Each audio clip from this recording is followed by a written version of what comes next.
selamat pagi. Apa kabarnya hari ini? Kembali lagi dalam pembelajaran bahasa Indonesia. Nah, kali ini kita akan membahas mengenai materi surat pribadi dan surat dinas untuk kelas 7 semester genap. Baik, sebelum mulai materi, kompetensi dasar pada materi kita hari ini adalah yang pertama, 3.1, mengidentifikasi informasi berupa kabar, keperluan, permintaan, atau permohonan dari surat pribadi dan surat dinas yang dibaca dan didengar. Kemudian, 4.1-nya menyimpulkan isi berupa kabar, keperluan, permintaan, atau permohonan surat pribadi dan surat dinas yang dibaca atau diperdengarkan.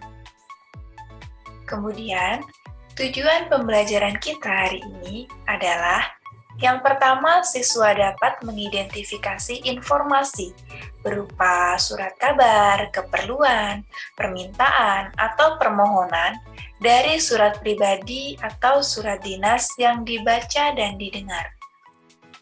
Kedua, siswa dapat menyimpulkan isi dari kabar, keperluan, permintaan, atau permohonan dari surat pribadi dan surat dinas. Yang ketiga, siswa dapat menelaah unsur-unsur dan kebahasaan dari surat pribadi atau surat dinas yang dibaca dan didengar. Keempat, siswa dapat menulis surat pribadi dan dinas untuk kepentingan resmi dengan memperhatikan struktur teks, kebahasaan, dan isinya. Selanjutnya peta konsep untuk materi kita hari ini yang berjudul surat pribadi dan surat dinas. Yaitu ada mengidentifikasi informasi dari surat pribadi dan dinas, menyimpulkan isi surat pribadi dan surat dinas, lalu menelaah unsur-unsur kebahasaan dari surat pribadi dan surat dinas. Kemudian, kita akan belajar menulis surat pribadi dan surat dinas. Sebelum masuk ke materi, ada baiknya kita mengetahui terlebih dahulu apa yang dimaksud dengan surat. Surat merupakan suatu sarana komunikasi tertulis untuk menyampaikan informasi, pernyataan, atau pesan kepada pihak lain yang mempunyai keperluan kegiatan dengan bentuk tertentu. Dengan demikian, surat mengandung informasi, pernyataan, atau pesan yang diharapkan tersampaikan kepada yang dituju oleh penulis surat. Lalu, apa yang dimaksud dengan surat pribadi dan surat dinas?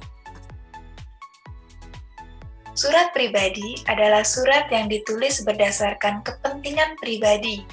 Dalam menuliskan surat pribadi, tak jarang seorang penulis menyebut dirinya dengan kata saya, oleh karena sifatnya yang akrab dan santai. Kemudian, surat dinas adalah surat yang ditulis berdasarkan kepentingan dinas dan bersifat resmi.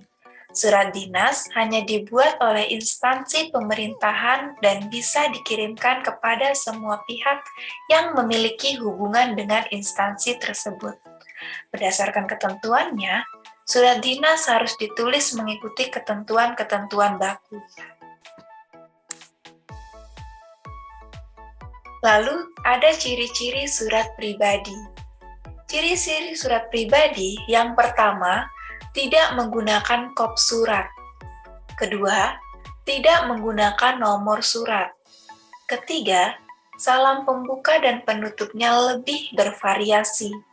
Keempat, biasanya bahasa yang digunakan tidak formal, terserah dengan keinginan penulis.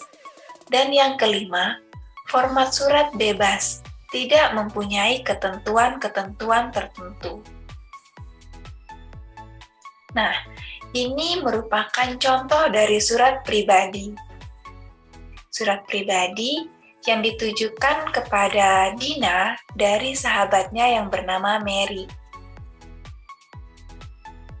Bisa dilihat bahwa di dalam surat ini menggunakan bahasa sehari-hari dan tidak terikat oleh aturan-aturan penulisan dalam bahasa Indonesia.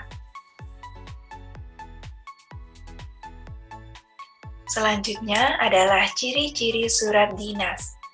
Yang pertama, adanya kop surat dan nama instansi ataupun lembaga. Lalu yang kedua, adanya nomor surat dan lampiran. Lalu yang ketiga, adanya salam pembuka maupun salam penutup.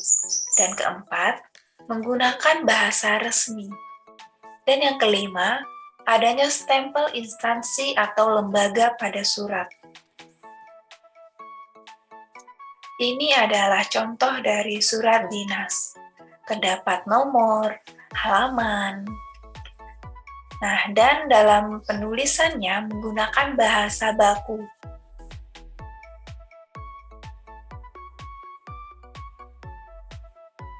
Oke, kita masuk ke dalam pengembangan karakter mengenai surat pribadi dan surat dinas.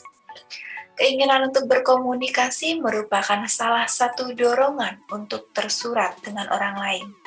Salah satu bentuk surat yang biasa digunakan oleh manusia untuk berkomunikasi adalah surat pribadi. Melalui surat pribadi, seseorang dapat berbagi cerita dan informasi dengan orang terdekatnya yang berada jauh dari dirinya. Tak hanya bercerita tentang diri sendiri, melalui surat, pengirim juga ingin mendengar cerita dari si penerima surat.